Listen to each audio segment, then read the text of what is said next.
Hey y'all, welcome back to Run at the Wire. Well, it's finally here, the last Derby prep, the Lexington Stakes. And we've got some interesting additions to it we weren't expecting, so let's take a look at the field. The Grade 3 Lexington Stakes is a Derby prep for 3-year-olds running a mile and a 16th at Keeneland. And you can see it's a pretty standard configuration. The stretch is a little short for this one as opposed to other preps. So that's something to keep in mind. The early speed has a little bit of an advantage. Let's start with number 1, Baseline Beater. We've seen this one before. He didn't factor at all in the Louisiana Derby. He comes from the clouds, so he's at a tactical disadvantage more than likely in this race. He's simply not fast enough. He seems to be getting a little bit better. But and he didn't have much pace to run to last time, so we can excuse it a little bit. But and his buyer did improve, but he's just not fast enough to factor in this race. There's others a lot more talented this time around. Reinvest had a pretty good effort around 2 turns for the first time, albeit against 4 other runners. It was a small field. He ducked into the inside and got the rail, and he overtook the field and closed pretty well. It did take him a little while to get going, and the 70 buyer isn't going to cut it against some more talented runners here. So I think he can hang around for a little while, but he's a toss. Demolition Duke is the first of 2 Cox entries. This one has By Good Magic with Empire Maker underneath, and he's got Flavian Pratt on.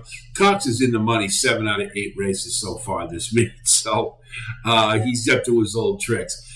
This one we've seen before. We saw him back at the fairgrounds, and you see in his second effort he lost to Bishop's Bay, which is no sin whatsoever. Bishop's Bay is a beast. So he can handle 2 turns, did really well. I expect him to follow through and improve off of that effort. There's really nothing to knock this one. I don't see it in this field in particular. I do wonder why there aren't more stamina building works. There usually is a couple 5 furlongs in there, maybe even a 6. But clearly he's running fine right now, so I think that's a really minor criticism.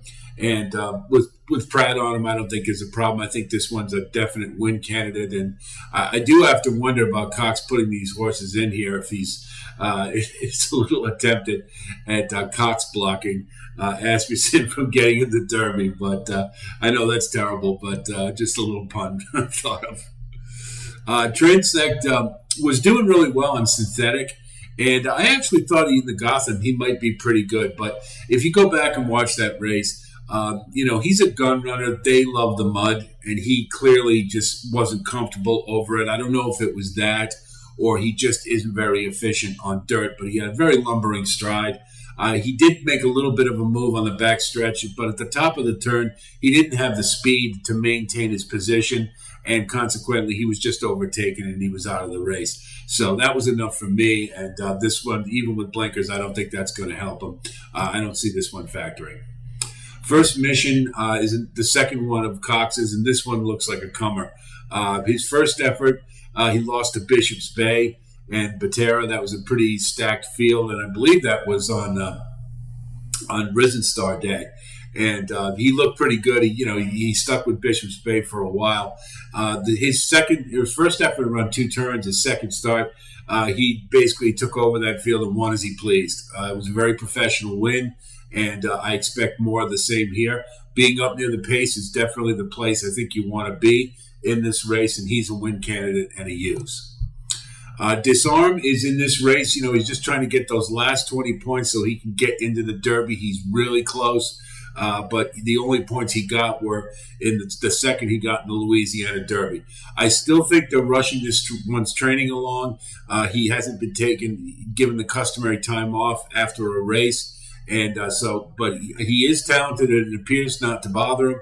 If he can handle a mile and 3/16, he should be able to handle a mile and an eighth, no problem.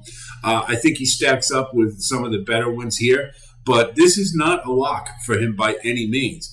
He's got some talented runners he's got to deal with. We'd like to see him in the Derby because I think this one has a lot of upside. But and he's a definite use in this case, but I'm not sure that he's the top choice. Dennington, we saw in the Louisiana Derby and crash. No Lasix, and it showed. That's just Kenny McPeek's MO. His horses just don't run well when they come off Lasix. It was the best race he ever ran was on Lasix, 2 back. And so he's not the same horse, and he does run from behind. I don't think that's a very good place to be in this race.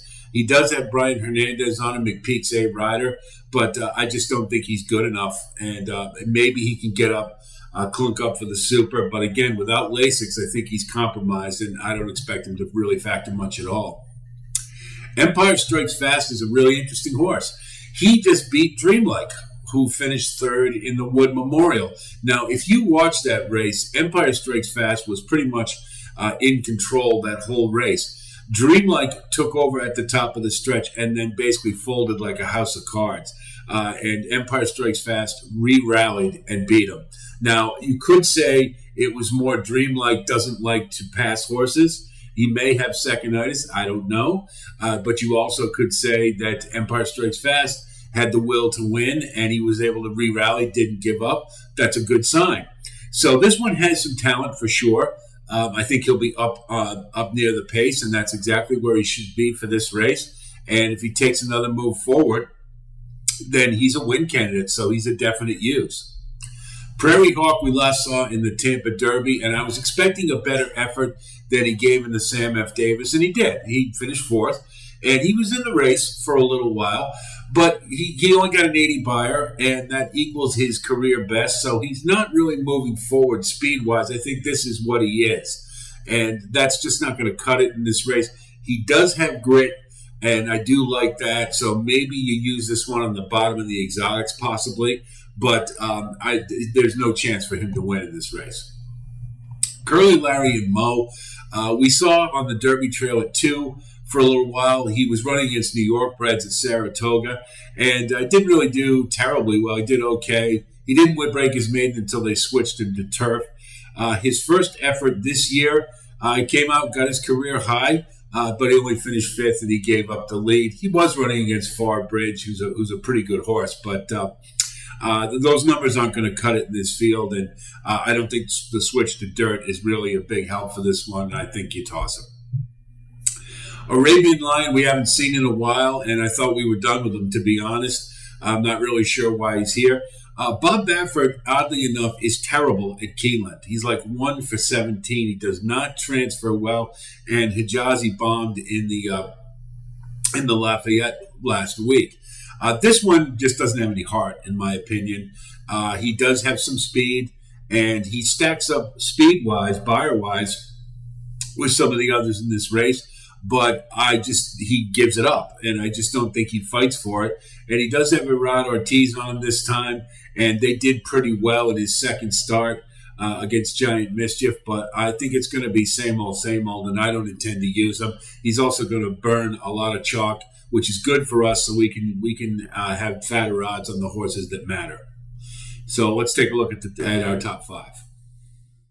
Our top 5 for the Lexington Stakes are the following. Number 1, First Mission. Last win was really impressive, and I think this one really has a lot of ability, and I really like how he's moving forward, and I think he'll be a little fresher than perhaps Disarm will because of he's not having the screws put to him quite so much, so I like him on top. Disarm, number 2, I think there's talent here. I'm rooting for him to win the race so we can get in the Derby, because I'd like to see as many quality horses as we can get in there. Number 3 is Empire Strikes Fast. He beat Dreamlike and did it, it's not sure whether it was him or it was Dreamlike folding, one or the other, but the fact is that he won and he did it pretty impressively. It's not easy to win around 2 turns in your first effort, and he did so, and I think he'll be on the engine. He could be possibly a wire candidate, but I like him. Number 4 is Demolition Duke. I think he's a good horse. I think he's got just as much talent as any of the others. I just like First Mission and the other 2 a little bit better, but I think he's definitely in the mix for sure. Number 5 is Prairie Hawk. I just like his heart. I think maybe because the early runners should have a bit of an advantage that might allow him to stay in the game a little more. You're going to get a price either way. There's a couple of closes in here, but I don't know. I just don't think they have as much upside. I'll leave it up to you if you want to use one for underneath. But Prairie Hawk, I think, deserves just consideration based upon his scrappiness in the last the Tampa race. Well, I didn't expect it, but we got a little gamesmanship going on here. Cox puts in two pretty talented horses, and he's going to make it awful tough for Disarm to get in the Derby. They're going to present a real challenge class-wise, and it's nice to see some classy horses in a Derby prep, albeit they're needed to fill out this field because otherwise it would be a glorified allowance race.